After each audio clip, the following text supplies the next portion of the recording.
but they are very much worth it. Unless you're willing to make these trade-offs, then you might as well be using a database. Because a blockchain, if it doesn't have those qualities, has no purpose being a blockchain. This is why we say private blockchains are completely pointless, only public ones will survive. And again, a blockchain is really just a new system of trust. It's not a complicated thing. One blockchain is basically the same as all other blockchains, minus some change around a few parameters.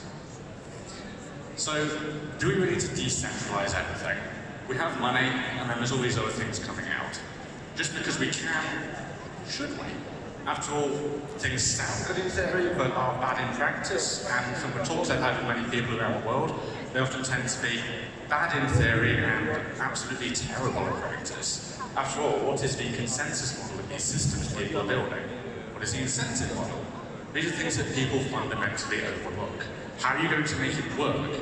Security is not just given, it is constantly earned and fought for by the market.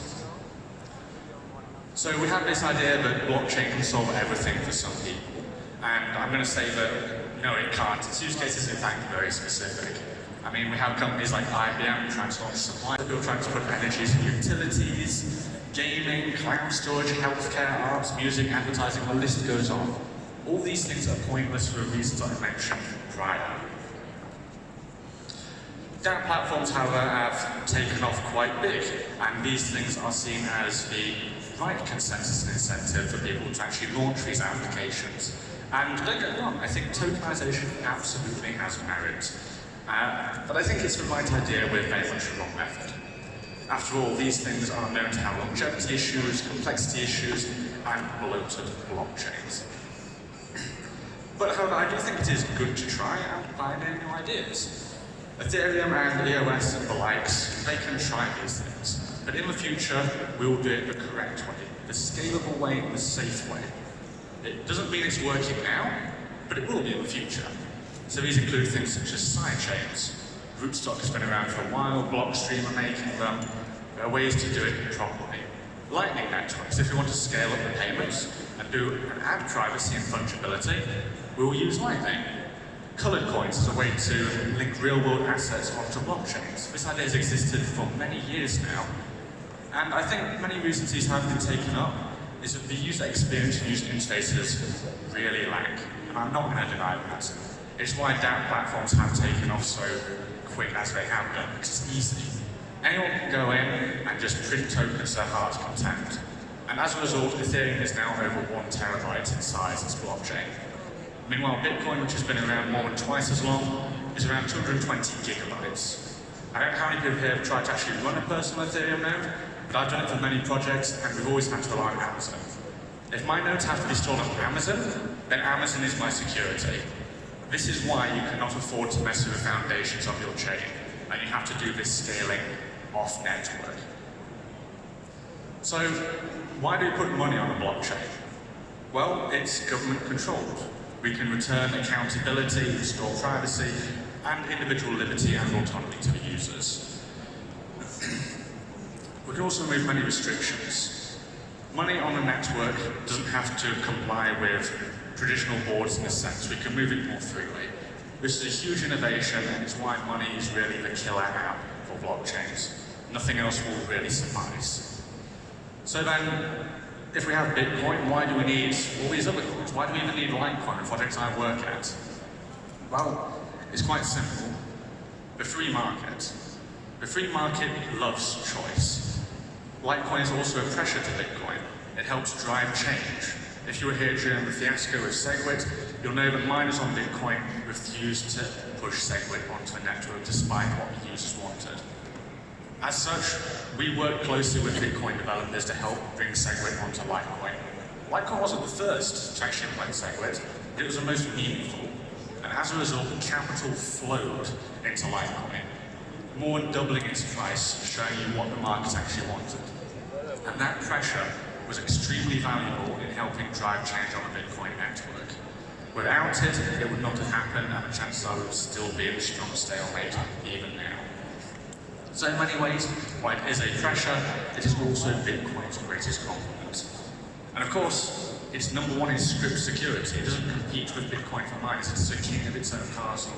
There is nobody above it to be able to put mining pressure on to actually attack the network. This is something very powerful that many people overlook. And of course, going forward, layer 2 scaling, Litecoin will greatly help drive that forward with Bitcoin. And again, once more altcoins, what really matters and gives one of these assets value? Well, is it transaction speed? No. There's been plenty of coins out there which have transactions which settle in a second. So it can't be that. Is it block size? Well, no.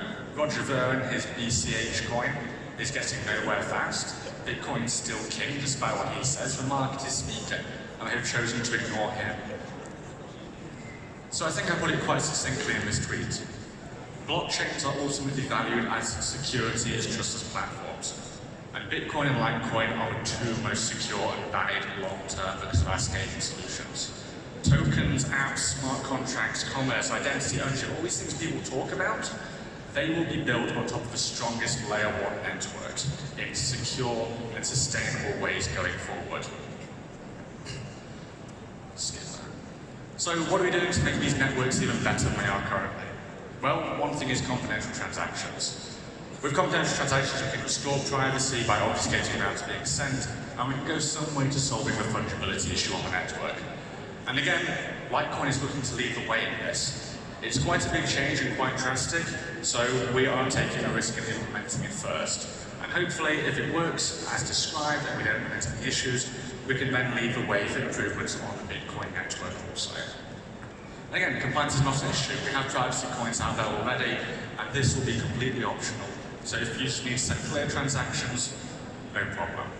And we're going to be doing safe implementations, so we're going to be using something called switch commitments. This means if quantum computing does turn out to break the range proofs that we are going to be introducing, then we can switch it back and the network will be completely fine. Nobody will be able to print new coins into existence. And again, this will be built on layer 1, and it will be a soft fork, so the users will ultimately decide. We are not in control, the market is. And we asked our users, what do you think about this?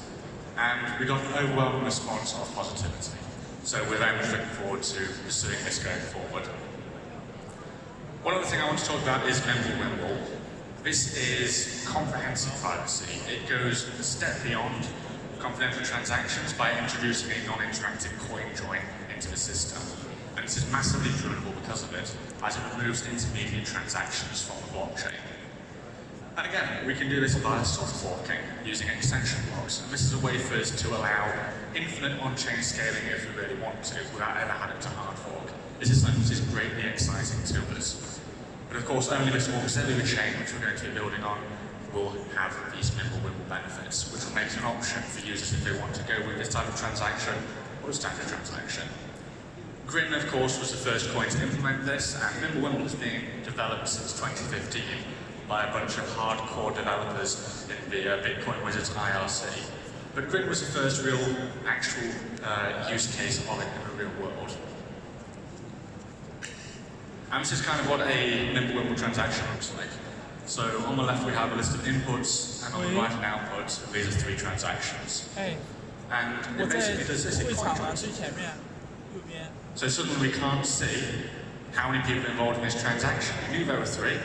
Now it could be 1 person, or it could be 6 people. We simply don't know. And we don't know who's sending money to where because it's confidential transactions in between. But you'll notice that some of these inputs actually match the output up quite accurately because they're the same colour, representing the same amount. Which means mathematically, because of the way Mimblewimble works, we can do this. And the blockchain still works. As long as we keep the excesses of these transactions, we can prune the rest of the data. Just saying. So no, I do not believe crypto will destroy banks, but I do believe it will greatly improve finance for everybody. After all, we need freedom of association. We can't force people to do anything they don't want to do. If the majority of people want to use a custodian for assets, we should encourage that. We should encourage the assets and custodians to improve. That's what money is for. The average person doesn't really care unless they're making money when the price of the assets is going up. And institutions are most likely going to be driving this adoption. Banks, HTC, Cancer, Samsung, all these companies. We have Fidelity, we have so many coming out recently. These are people helping drive the adoption in a meaningful way for the average person, because they offer security to them. And people are the foundation of this change. And again, these improvements were actually meant to momentum. So you'll notice this is a fee and a transaction rate over the years. And 2017, 2018, the fee spiked over to $50. People like to talk about this. Our transactions were at a peak. And now transactions are going back to those same levels. Yet we're back to pennies for each transaction.